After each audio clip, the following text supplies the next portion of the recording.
Welcome to Puro Politics, the political podcast of the San Antonio Express News. My name is Gilbert Garcia, Metro columnist, and I'm joined by City Hall reporter Joshua Fechter, investigative reporter Brian Chasnoff. It's Monday, March 15th, and we hope you all are adjusting to daylight saving time okay. I know I'm having some problems with it, but that happens to me every year.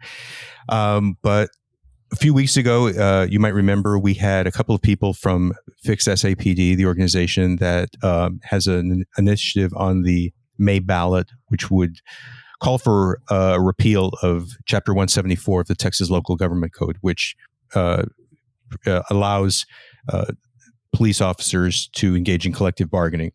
And it's obviously a really contentious issue in the city.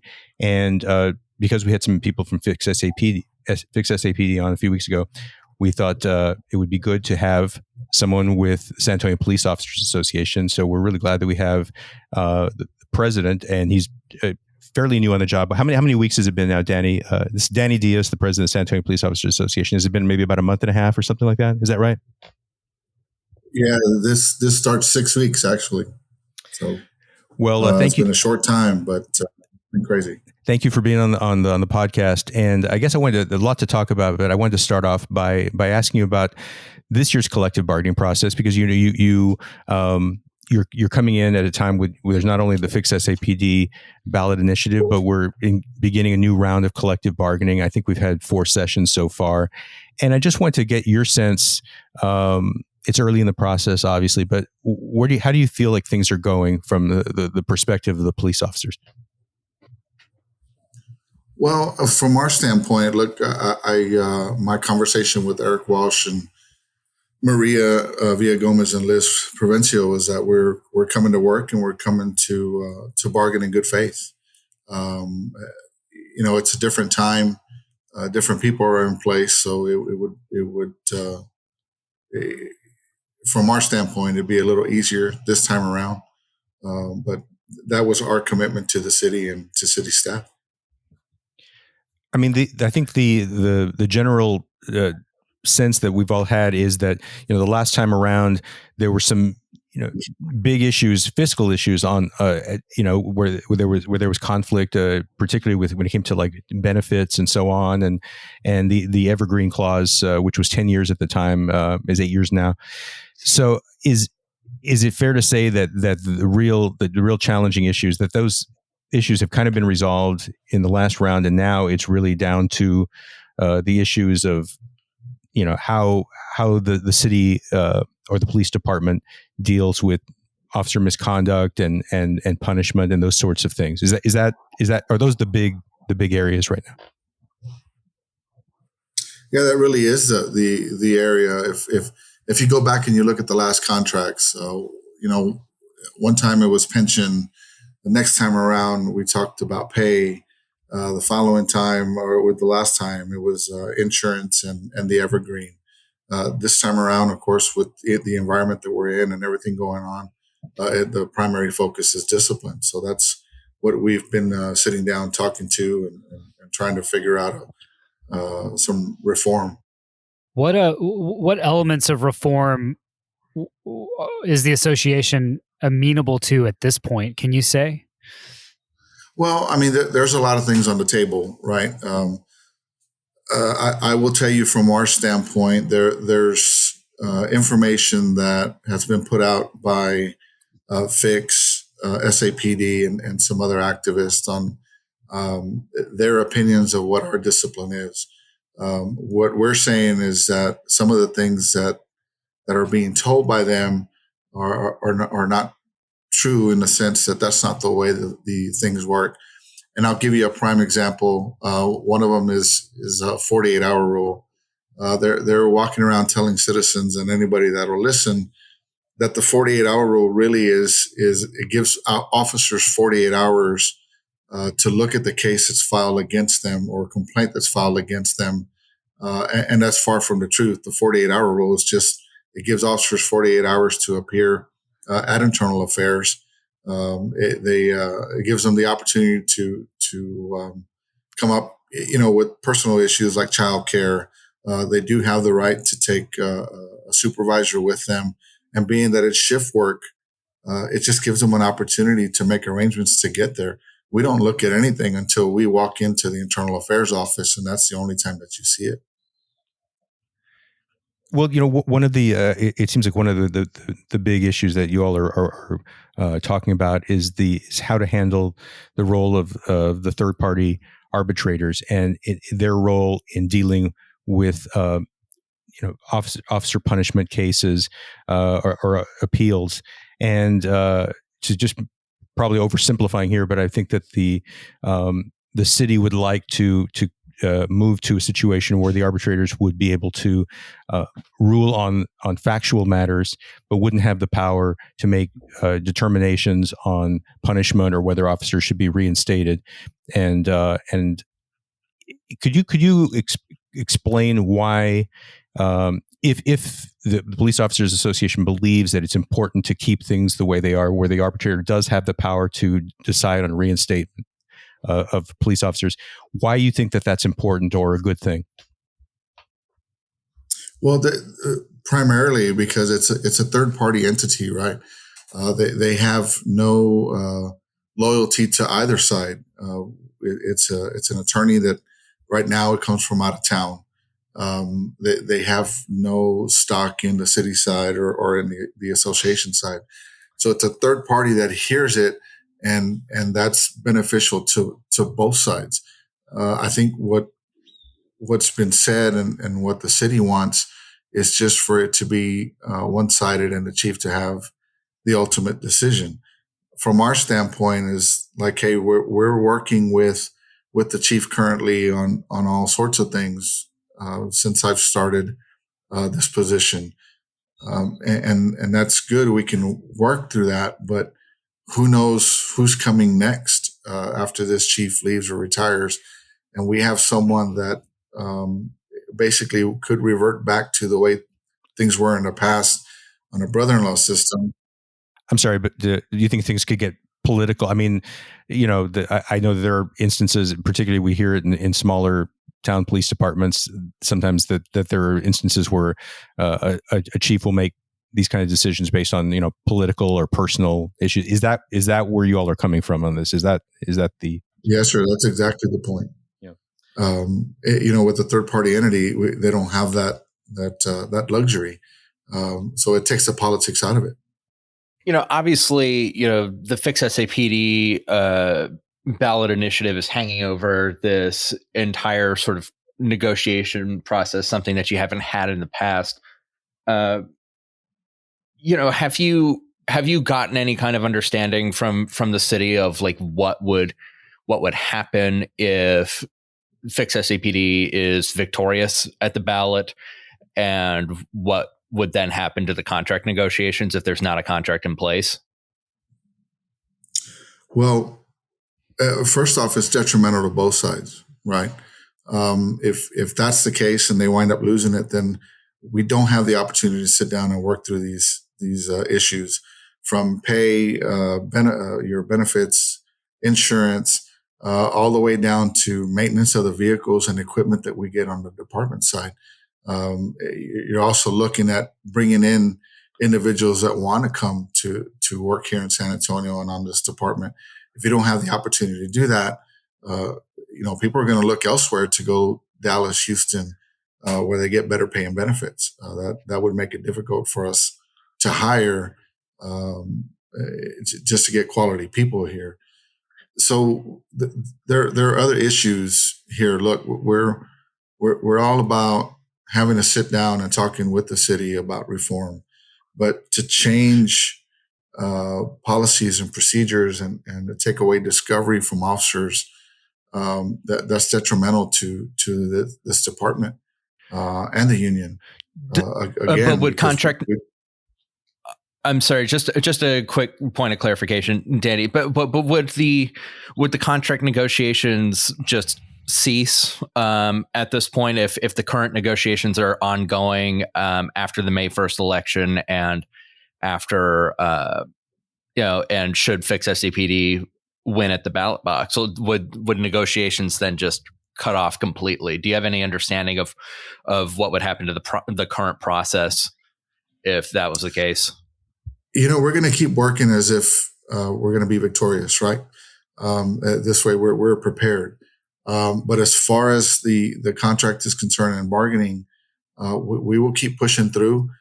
If for some reason we wind up losing,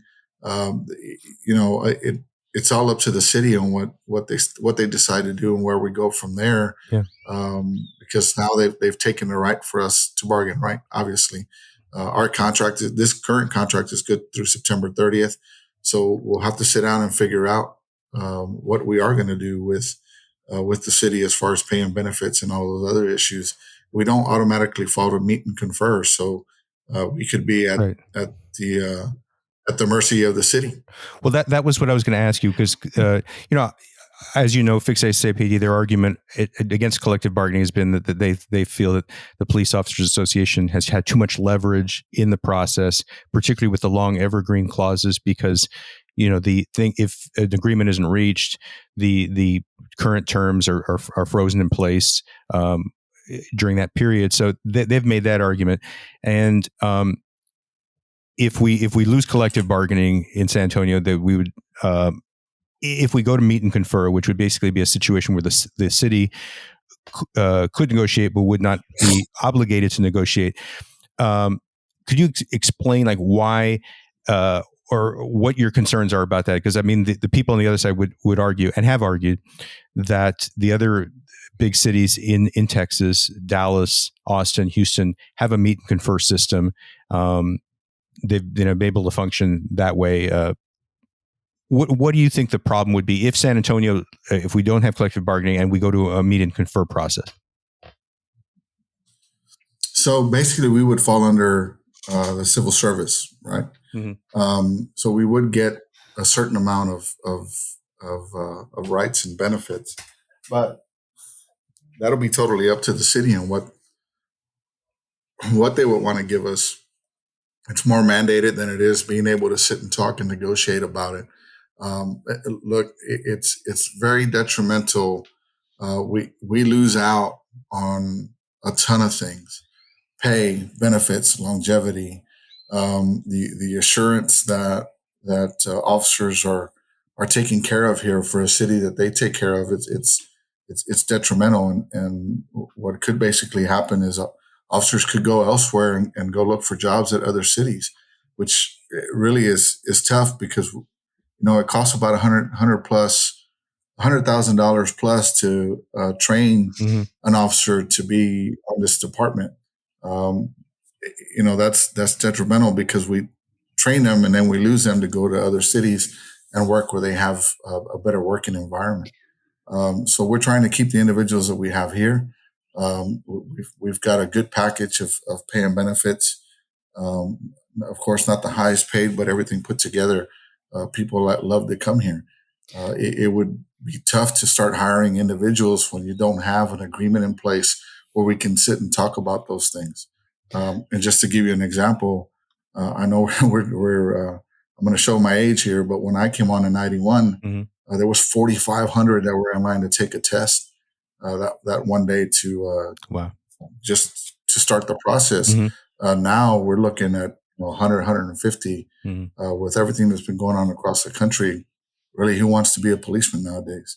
And when the sense is you're not being backed by your city and the citizens here, it's detrimental to keeping good people to work.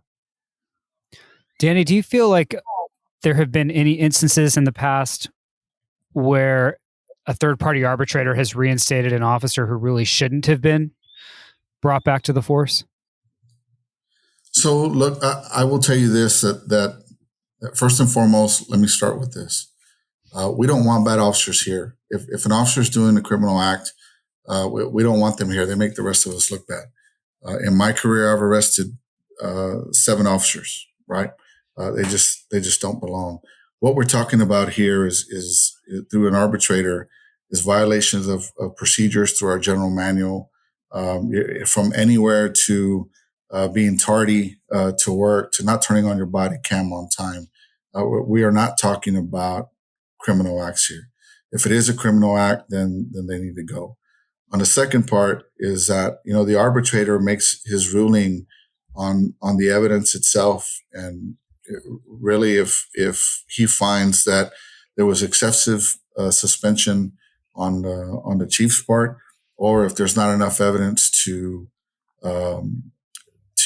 stay with the decision that the chief made, and he feels that it's excessive, then that's up to him to decide in dealing with the facts. So if you're asking me if there's one that won his arbitration that shouldn't belong here, yeah, I'll tell you there was one, but he never came back to work and wound up losing his job on a second offense.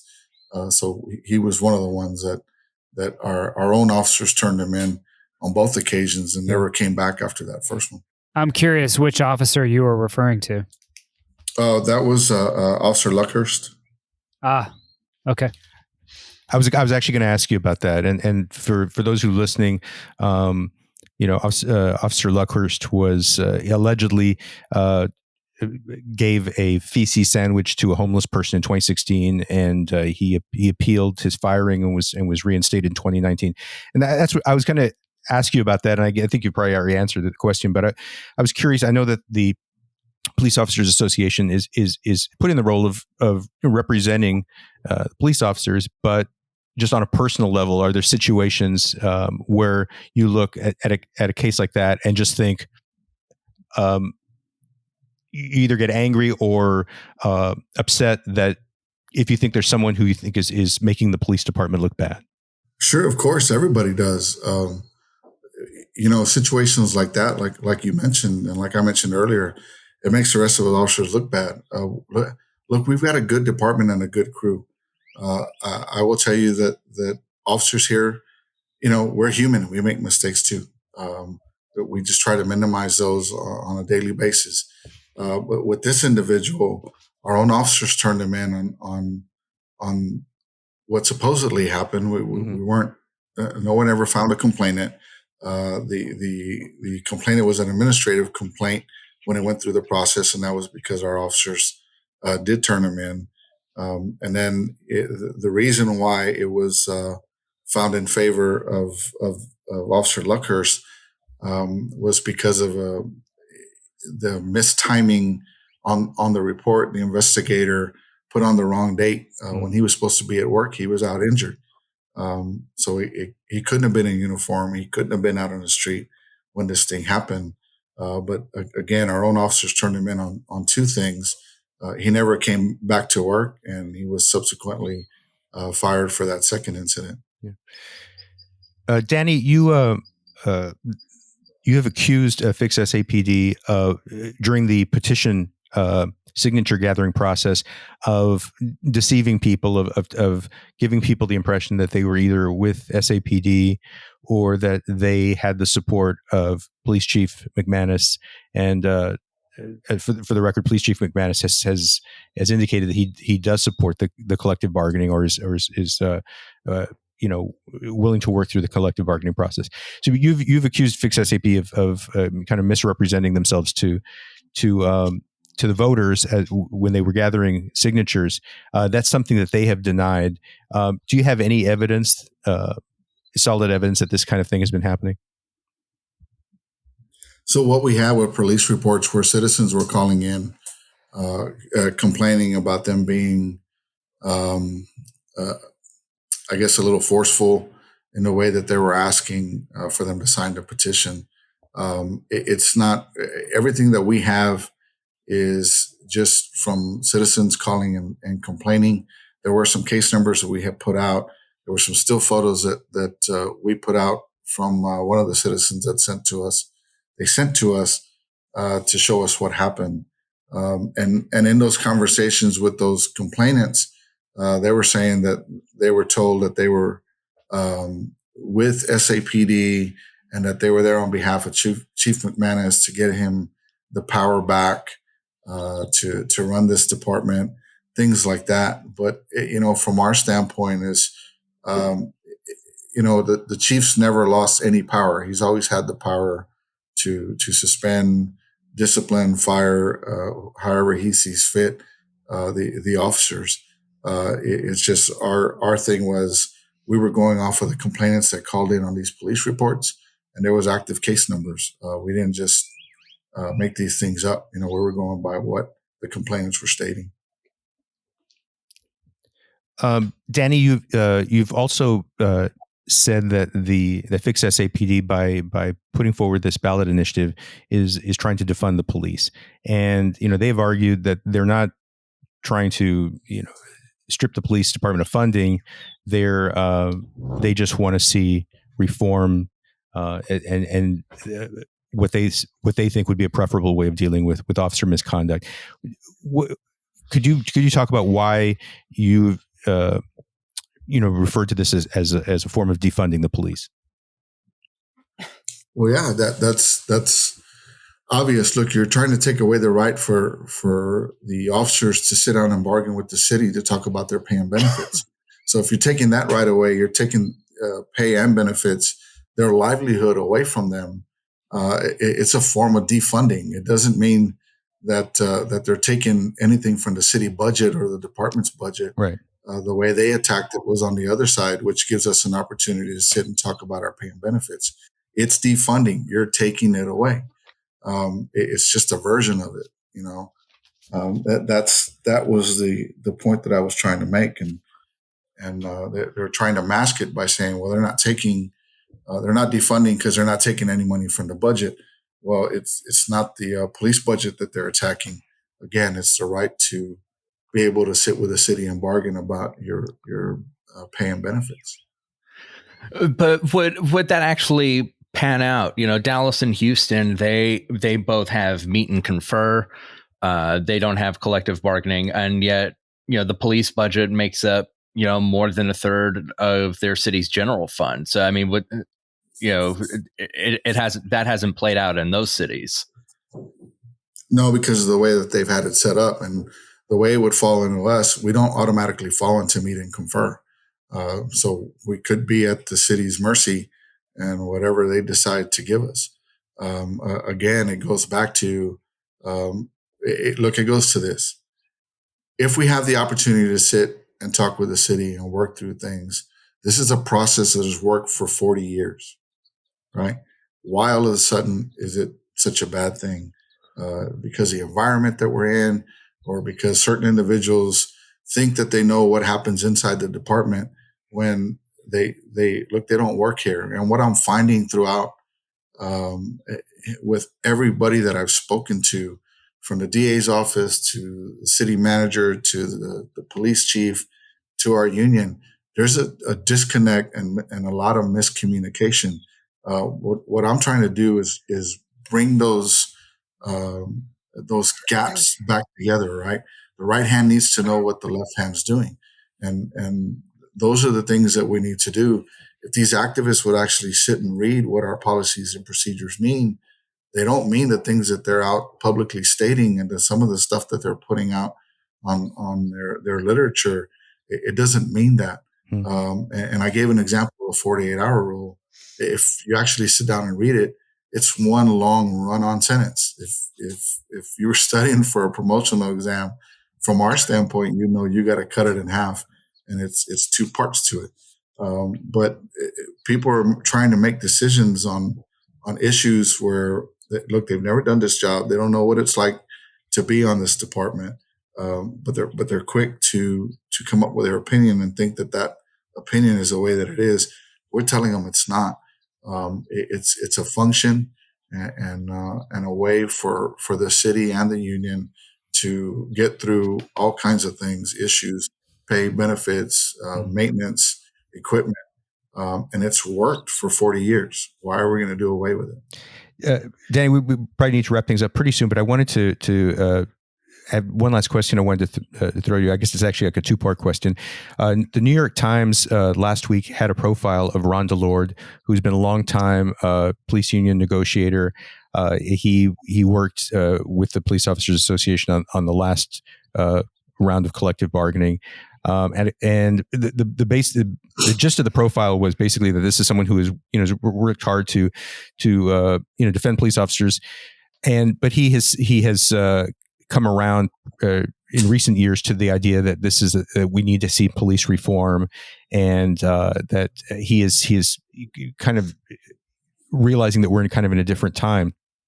I guess my first question is Ron a part of the union's team this time around?